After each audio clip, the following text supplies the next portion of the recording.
In war and in peace, the lucky ones live or die. The unlucky ones live a little longer.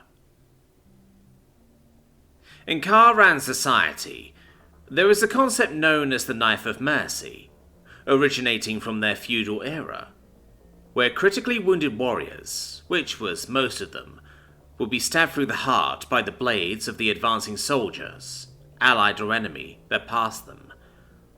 One side of the blade brought suffering, the other side brought peace. Such killings were considered honourable. The concept spread into Karan society at large. Critically injured or terminally ill civilians were often voluntarily put out of their misery in a family ceremony, traditionally involving a weapon of the family, although using actual knives is now considered archaic by most. When the Quran met humanity for the first time, there was a bit of a miscommunication. From one side of the knife comes suffering, and from the other comes mercy, they said. We have something like that too, said the human. And the Quran ambassador was led to what he assumed was a place for the ritualistic killings. The ambassador was appalled at what they saw. Surely it must be down to cultural differences, they thought.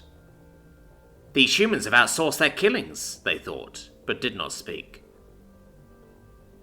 The dying and dead would pull up as fast as they could, sometimes in special death vehicles, to cold buildings marked with the cross, a grim symbol. The predominant human god was killed, being stabbed on a cross. That must be their symbol for death. Their families would say goodbye, and they would walk in, or be carried in alone. The Knife of Mercy had always been about family and friends, one final connection, final mercy by those you knew.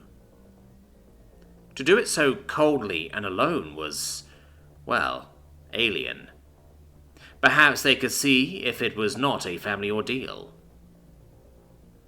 The ambassador asked to see one of the heart stabbings. The human was taken aback, but passed the request on.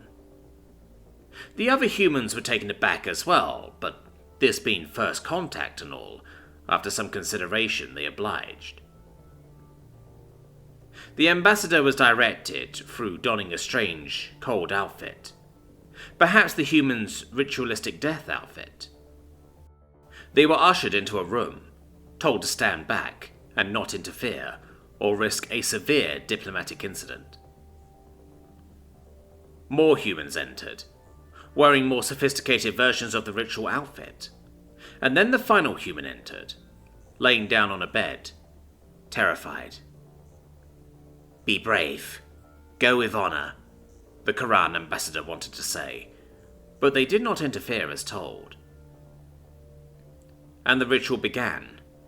A mask, perhaps for hallucinogenic compounds for one's last moments.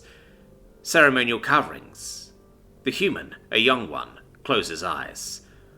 All manner of knives and spears were wielded by the human. Priests? And horrid robotic contraptions alike with precision. The ritual was as elaborate as it was gruesome. These humans had misunderstood the concept of mercy. One quick stab through the heart was all it took, and they took their time, delicately prying the body back layer by layer, cut by cut, for completely foreign reasons, until they made it to the heart. The butchery did not stop there. They poked and prodded and stabbed and stabbed and stabbed, and yet they still worked onwards. Karan was beginning to feel faint. If this was mercy, they did not want to witness the human's wrath. And then, after hours, it was done. The priest hid the heart behind layers and layers of flesh, building them back up and at last sealing them shut, with staples and stitches as precise as embroidery. And then they returned to the first room together.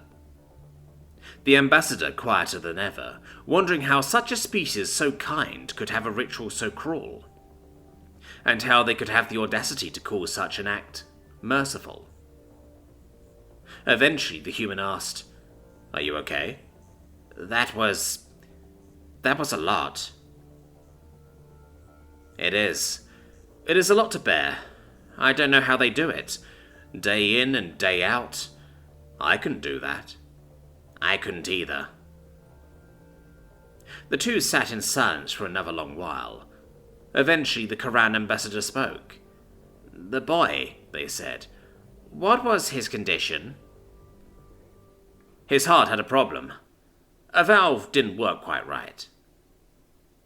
A miracle he lived so long then, thought the ambassador. Is the heart significant in human culture? The ambassador asked, as they could think of no other reason for the ritual. It is probably the most important of us. We consider it the center of love, goodness, the center of mercy, even. What they did, then, it is important?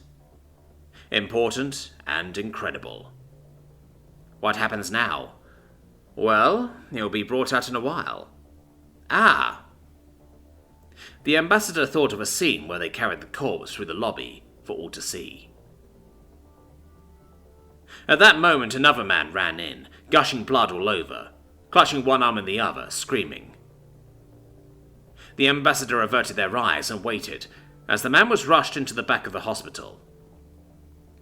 Such rituals must be important, far more important than the Quran rituals, if the humans would rush to the temple with barely a few minutes of life left. The ambassador observed what they believed to be the boy's parents sitting in the corner. Their faces were racked with emotion, although which one they could not tell which. But suddenly, their faces lit up. "Mummy!" came a cry, and the ambassador turned around and saw a phantom, a ghost brought back to life by the knife of mercy.